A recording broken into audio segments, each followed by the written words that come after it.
Thanks for watching 4Color Commentary. I'm Mark Allen, and I'm here for the final installment of my Space 1999 review series of retro reviews. I don't like to call them reviews, but you know.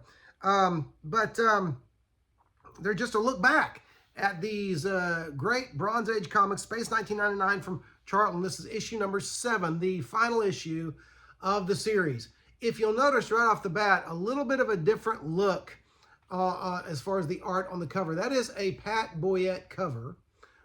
Beautiful cover, okay? And I'm committed here to accentuating the positive, okay? And, you know, and minimizing the negative. But let me get the negative over with first. There is no sign of John Byrne in issue number 7, all right? You had the first couple of issues were drawn by Joe Staton, and then 4, 5, and 6 were drawn by John Byrne. Wonderful early Byrne stuff, as I have already noted repeatedly. And then you had this, and it's a little bit of a shock. Very, very, very different art style, though beautiful painted cover by Pat Boyette. And in fact, it was a little bit reminiscent of the Atlas Seaboard books when many of them, the final issues were complete change-ups before the series ended. And that happened a lot, and it happened here. So I don't know if they were, if sales numbers were just way down in the dumper and they were trying to change things up at the last minute. Of course, back then they got sales figures much later than they are able to get them today. But editor George Wildman, script by Mike Pawlowski, and then all the artwork by Pat Boyette. So that's the, let me give you show you the opening page there. As you can see, again, very, very different art style. Very, even though Pat Boyette, as far as I know, never worked in comic strips, his art does look like, he does look like a comic strip artist. His style is such to me. Here's some more, and what you have here is you have actually you have 2 stories. That's one of the differences as well. You have 2 complete stories in here by Pat Boyette, but with Pat Boyette doing the art, I should say. Let me check the second story to see if it's also written by Pawlowski, or if it's, let's see. Yeah, my script by Mike Pawlowski as well, all right? So you have 2 great stories. They're entertaining as all get out. That's the second one, Escape from Vipon. I'm going to say Vipon because the inhabitants look kind of like vipers, so I don't know. But anyway, so yes, very different from John Byrne's work, but not bad, just jarring. Okay, that's my word, jarring. It's a jarring thing to first see the cover and go, wow, that's not a John Byrne cover. Pat Boyette, though, not bad looking. And then open it up and see, wow, that is not John Byrne artwork. Okay, but again, it is good. It moves the story along. It's Pat Boyette has always had a very singular style. And actually, interesting thing about Pat Boyette was, and well, first of all, speaking of the Atlas Seaboard stuff, of course, he also did a little bit of work for Atlas Seaboard where the tarantula is concerned. He did some tarantula work. But he also was, before he was a comic book artist, he was a broadcast personality and a news producer. And so, I mean, he kind of had 2 careers in his life. And he worked for about 20 years at Charlton. He's also the co-creator of Peacemaker, so that's significant.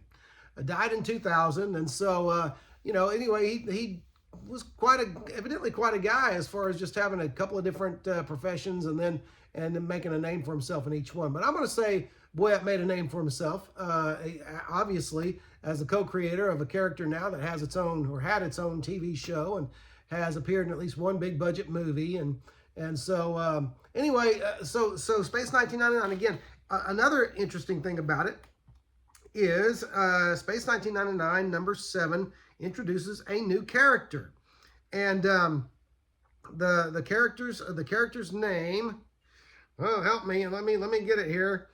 The character's name is Maya. That's what I thought it was. I didn't want to say without knowing for sure. Here's Maya, and she is she can transform herself she's a shape changer. She's a molecular shape changer. She can assume the forms of both inanimate objects as well as animate objects. People, aliens, animals. She does that. She does it all. Even a piece of furniture in the story. She changes herself into a piece of furniture so as not to be noticed. So they introduce her as kind of an antagonist in the first story, but by the second story, she has joined the Space 1999 team. So an actual first appearance in here. I don't know if she appeared in any of the any other publications since then. I don't know if she was on the TV show because I haven't gotten started on that. But just a significant point that she and that's why you have kind of a panther here and a bird. Those are some of the forms that she can assume. And so anyway, Space 1999 number 7 is interesting. It's worth having. It's certainly worth having to complete the set.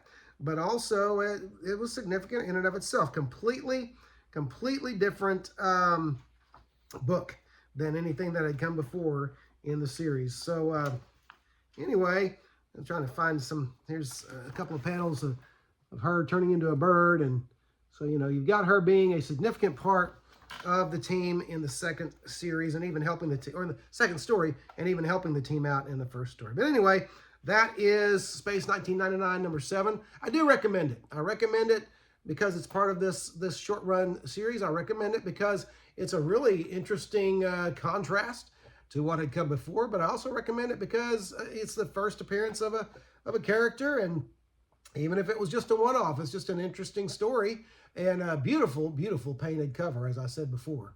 And so anyway, I'm about accentuating the positive. Let's be positive about this. The glass is half full type fans, and that's what I'm going to do here. But anyway, that's it, and that'll finish up Space 1999.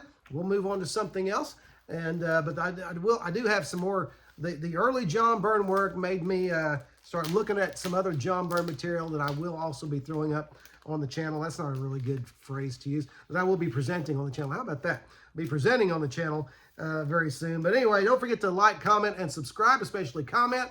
Appreciate the subscriptions. Appreciate you coming back to watch. Thanks for watching 4Color Commentary, and we'll see you next time.